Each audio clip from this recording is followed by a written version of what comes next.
Olá, sétimo ano, tudo bem com vocês? Sejam todos bem-vindos à nossa aula. Hoje nós vamos dar continuidade ao capítulo 4, então abram, por favor, a apostila de vocês na página 20, beleza? Bem, como vocês podem ver aqui, né, o nosso conteúdo gramatical é morfossintaxe. Tá, mas o que esse nome estranho, né, significa? Olha só, morfo tá ligado à forma, tá? E sintaxe está ligada à função. Então, o que nós vamos estudar aqui nesse capítulo? A forma e a função das palavras. Tá, mas como assim forma? Bem, quando a gente olha para uma palavra pela sua forma, a gente consegue perceber se essa palavra é um adjetivo, se é um substantivo, se é um verbo, por conta das suas características, né? Por exemplo, a gente sabe que os verbos indicam tempo, modo, número e pessoa, não é isso? Por exemplo, o verbo cantar, né? Ele assume uma forma para a primeira pessoa, eu canto, e assume uma outra forma diferente para a segunda pessoa, tu cantas, tá? Então a gente sabe que há uma indicação aqui o que? De número e de pessoa, né? Primeira pessoa do singular, segunda pessoa do singular, não é? Da mesma forma, os verbos indicam o que?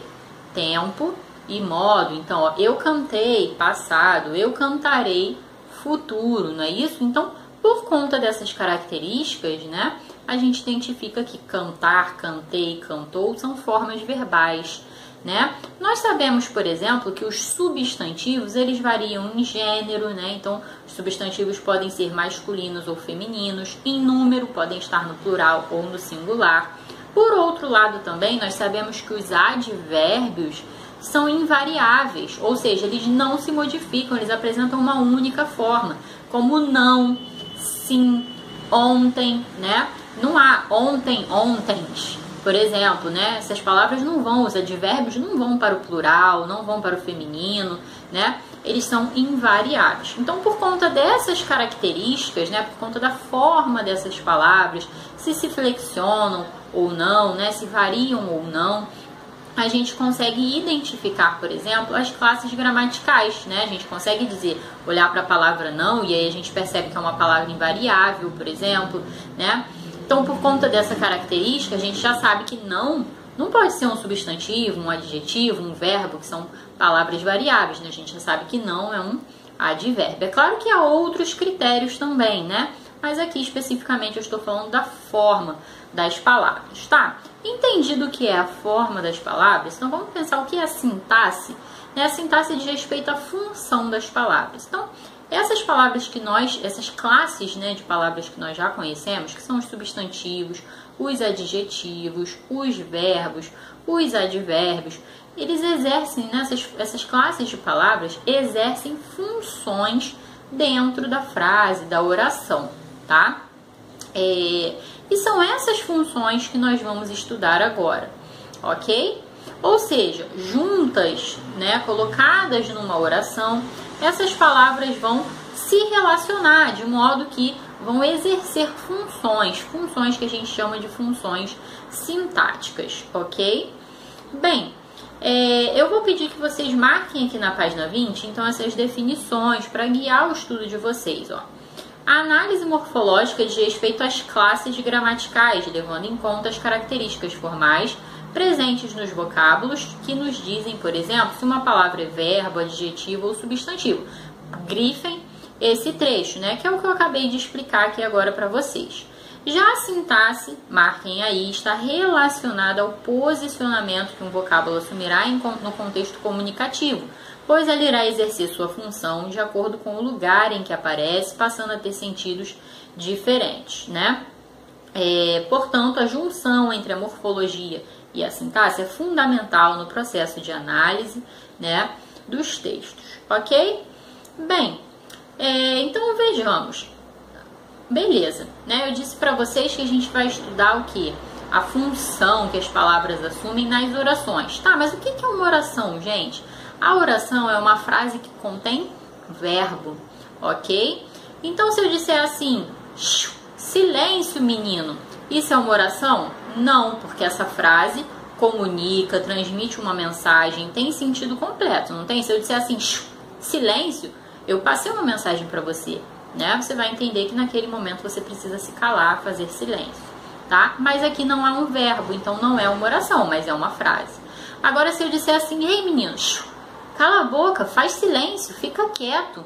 Olha só, aqui sim eu tenho orações. Por quê? Porque eu tenho verbos, né? Ó, fique quieto, faça silêncio, né? Faça, fique, são formas verbais. Aqui sim eu tenho orações, tá? Então, a oração é uma frase que contém verbo, ok? E toda oração, ela se divide em duas partes, tá? O sujeito e o predicado, tá? Mas espera aí. O que é o sujeito, gente? O sujeito é aquele termo, né, que estabelece concordância, uma relação de concordância com o verbo e que normalmente, né, quando os verbos indicam ação, né, o sujeito representa aquele que pratica ou que sofre a ação expressa pelo verbo. Então, por exemplo, se eu disser assim, João caiu da escada. Olha só. Quem é que caiu da escada? Ou seja, quem é que está envolvido, né, nessa ação de cair? Né? A quem essa ação de cair é atribuída? Ao João. Então, a gente diz que o João é o sujeito da oração. Tá? Por quê? Porque ele, é a ele que essa ação de cair é atribuída e, além disso, é ele que exerce uma relação de concordância com o verbo, né? Por que o verbo está na terceira pessoa? Porque está concordando com o João. Se eu trocar o meu sujeito e colocar João e Maria, o verbo vai sair da terceira pessoa do singular e vai para a terceira pessoa do plural. Não é isso? Ó, João e Maria caíram. Não é isso? O verbo, ele se flexiona para concordar com o sujeito. Não é isso? Então, esse termo que determina a concordância do verbo é o sujeito. Tá bom? Bem, normalmente, tá? O sujeito aparece o quê? Antes do verbo, encabeçando a oração. Por que eu digo normalmente? Porque a gente também pode colocar o sujeito depois do verbo, né? Mas normalmente ele vem encabeçando a oração, é o primeiro elemento ali da oração, tá? O sujeito é sempre o quê? Um termo que tem valor substantivo, então pode ser um nome próprio, né? Pode ser um substantivo próprio, né? Que indica João, Pedro, né? O nome de uma pessoa. Pode ser um substantivo comum, né? Mesa, cadeira, lápis. Pode ser também um pronome, porque os pronomes substituem substantivos, né? Então pode ser ele, ela, isso, tá?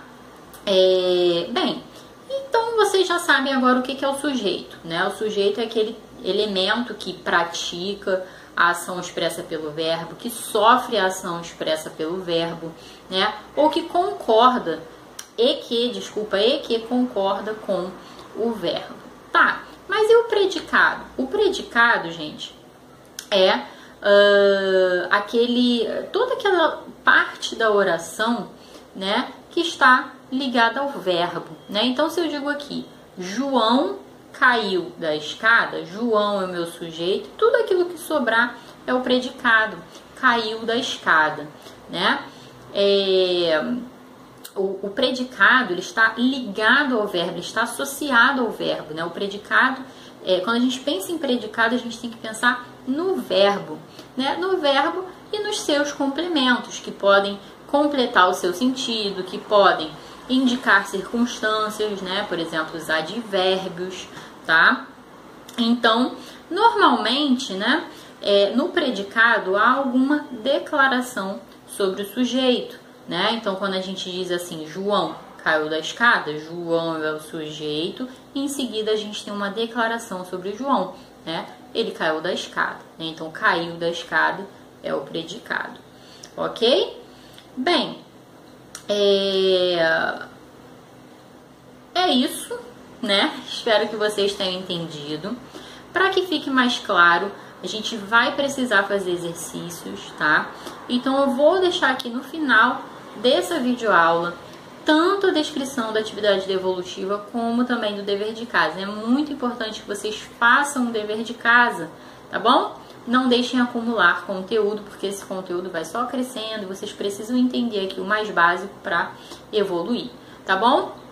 Um beijo enorme, fiquem bem e até a próxima aula. Tchau!